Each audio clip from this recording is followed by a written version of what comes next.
beneficiary ဆိုတာကဘာကိုပြောတာပါလဲအားလုံးမင်္ဂလာပါကျွန်မ Cake Treasury Hub မှာပြန်လည်ကြိုဆိုလိုက်ပါတယ် beneficiary လို့ခေါ်တဲ့အသုံးအနှုန်းလေးကိုကျွန်မကိုMessenger မှာဖြစ်ဖြစ် Messenger ကိုချို message box ကနေကိုမိထားလေးရှိပါတယ်ဆိုတော့ကျွန်မကအရှိမ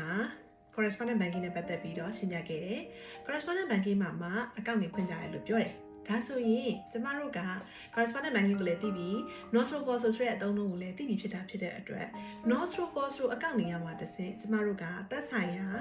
fund ကို receive လုပ်တဲ့လူကိုကျမတို့ပတ်စံနေလွှဲတယ်ပေါ့နော်ကျမရှင်းပြခဲ့သလိုပဲကျမကမြန်မာပြည်က customer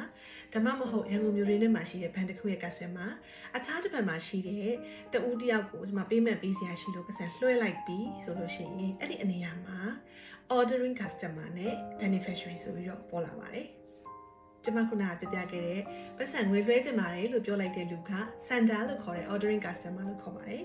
တစ်ဖက်ဘဏ်မှာရှိတဲ့သို့မဟုတ်ပြည်ပမှာရှိတဲ့ foreign ဘဏ်မှာရှိတဲ့လက်ခံမဲ့လူနောက်ဆုံးလက်ခံမဲ့ receiver ပေါ့နော် fund receiver ကိုတော့ကျမတို့က beneficiary လို့ခေါ်ပါတယ်ဒါကြောင့် beneficiary လို့ပြောပြီးဆိုလို့ရှိရင်ဥပမာဆိုပါဆိုကျမကဒီပန်လေးတစ်ခုကိုကျမ Thailand ဘက်ကနေပြီးတော့ order လုပ်ထားတယ်။အဲ့နဲ့ပတ်သက်ပြီးကျမပတ်စံပေးချေရမယ်။ဒါဆိုကျမပတ်စံပေးချေရတဲ့ customer နေတာရန်ကုန်မှာမြန်မာပြည်မှာနေတာဖြစ်တဲ့အတွက်သူဒီပတ်စံပေးမှလောက်တာမှာဒီကောင်ဒီ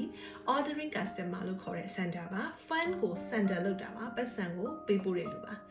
တစ်ဖက်နိုင်ငံမှာရှိတဲ့ Thailand မှာရှိတဲ့လက်ခံမဲ့လူဒီပန်ရဲ့ beneficiary ဒီပန်ရဲ့ပတ်စံကားကိုလက်ခံမဲ့လူပါ beneficiary လို့ခေါ်ပါတယ်ဒီနှစ်ခုကြားထဲမှာအဓိက main မဖြစ်မနေ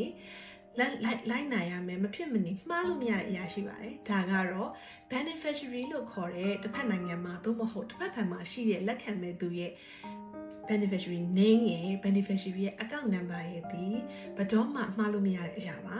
အဲ့နှစ်ခုသာမှားသွားမယ်ဆိုရင်ကျမတို့မှာ payment လုပ်တဲ့အတွက်ကြောင့်မလို့ payment delay ဖြစ်တာဒါမှမဟုတ် reject ဖြစ်တာတွေဖြစ်နိုင်ပါတယ်ဒါကြောင့်မလို့ဘဏ်ဝင်နှံဘဏ်မှာလုပ်တဲ့ဘဏ်ကတယောက်သို့မဟုတ်ကိုက center တယောက်တာဖြစ်ခဲ့မယ်ဆိုရင်တော့အမှားရင်းမရှိဘူးအတွက် use ဆိုင်ဖို့လိုအပ်ပါတယ် treasury တယောက်အနေနဲ့ဆိုလို့ရှိရင်